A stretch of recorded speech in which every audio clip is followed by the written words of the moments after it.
पुण्यात्माओं, जो भाग में दुख होना है और वो भोगना ही पड़ेगा।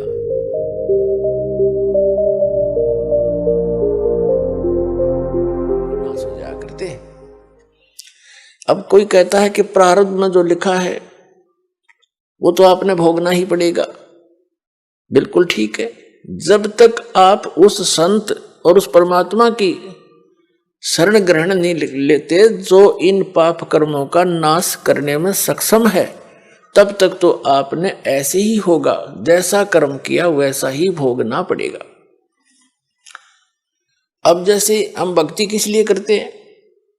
आपत्ति आई उसके निवारण के लिए चलते हैं कि निवारण हो इसका, और किसके पास जाते हैं? साधु संतों के पास जाते हैं। तो वो फिर तरीके भी बताते हैं, ऐसे होने से ऐसे हो जाएगा। जब नहीं होता है तो कह देते हैं कि तेरे भाग्य में है भाई, ये तो भोगना ही पड़ेगा।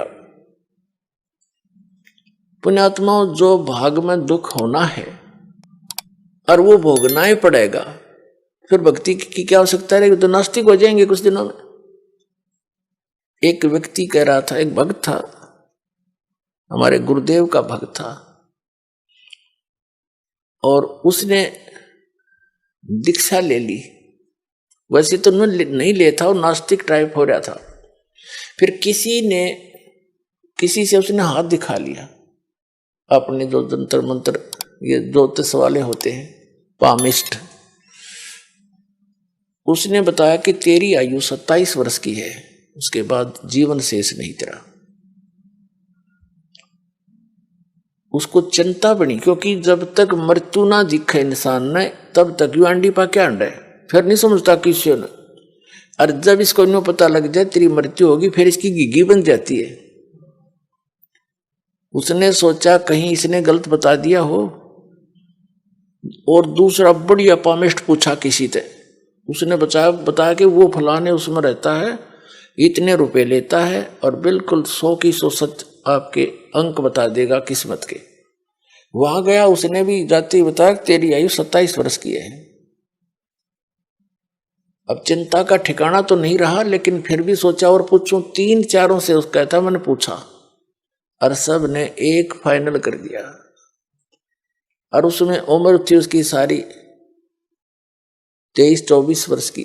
तो उसने चिंता खाने लगी, घर वालों को बतावा नहीं। फिर उसको राम की कथा भी सुनाने लगी, क्यों मौत निकट दिखाई देती। कहीं कहीं ऐसे सत्संग सुनाया। एक दिन दया होगी, परम संत की शरण में उसको मिल गई।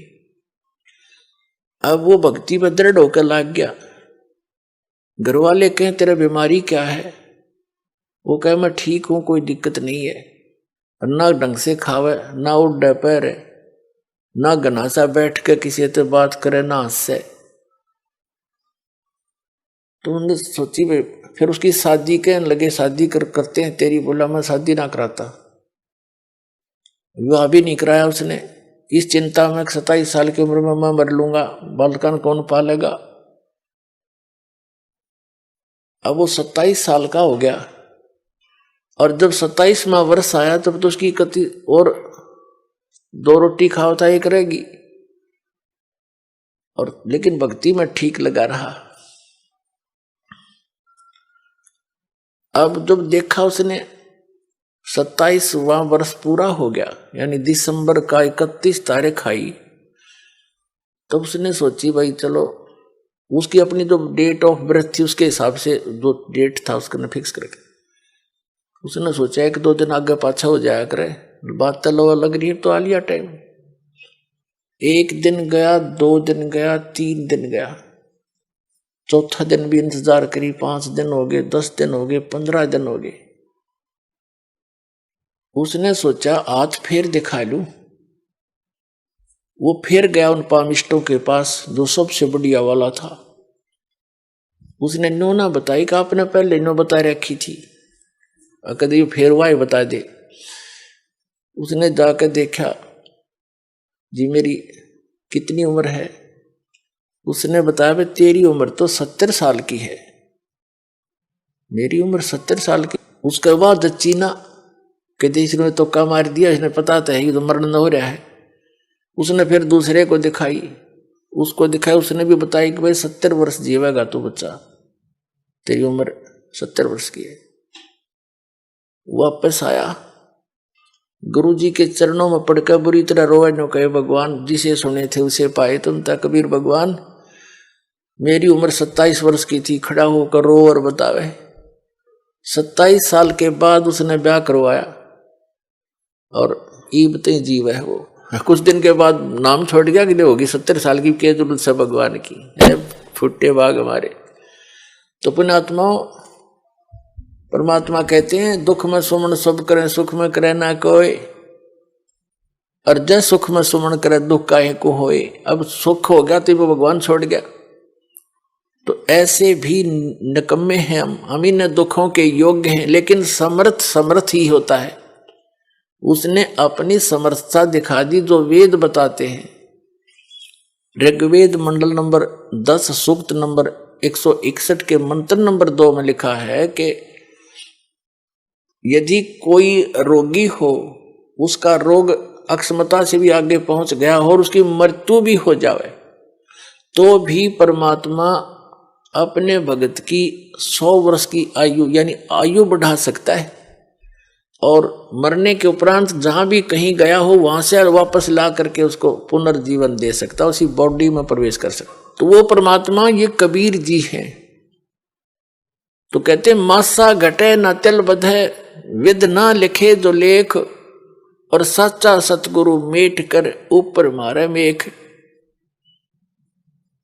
अब मेख मार दी उसकी, परमात्मा ने बढ़ाकर उसकी खत्म कर दिया कि नहीं मरेगा। और ये है समर्थ की शक्ति। लेकिन हम सत्संग के अभाव से फिर विचलित हो जाते हैं। उसने अपना फिर जीवन नाश कर लिया मूर्ख ने। वो फिर हमारे गांव में ब्याह गया था, 27 साल का हो रहा था, और हमने उसका खूब याद है ये बातें। तो पुण्यात्माओं, आपका सौभाग्य, आपने ये वचन भी सुनने को मिल रहे हैं। न काल तो आपके कान के छींट भी ना लागने देश ज्ञान की। कोई कितना फंसा रखा है, कोई कितना उलझा रखा है, कोई वैष्णो देवी पर जहाँ बेचारे इतने पहाड़ों पर चढ़ जाते हैं, कोई सालासर जा रहा है, कोई बालाजी जा रहा है, कोई मंदिर मस्जिद गुरुद्वारों में ही अपना भक्ति का आधार बनाकर जा रहा है। ये सब काल के द्वारा भ्रमित कर दिए। अब ये ज्ञान शुरू किया परमात्मा ने, और जो यहाँ आएगा उसका कल्याण अवश्य होगा, और उसके ये सुख अवश्य मिलेंगे उनको।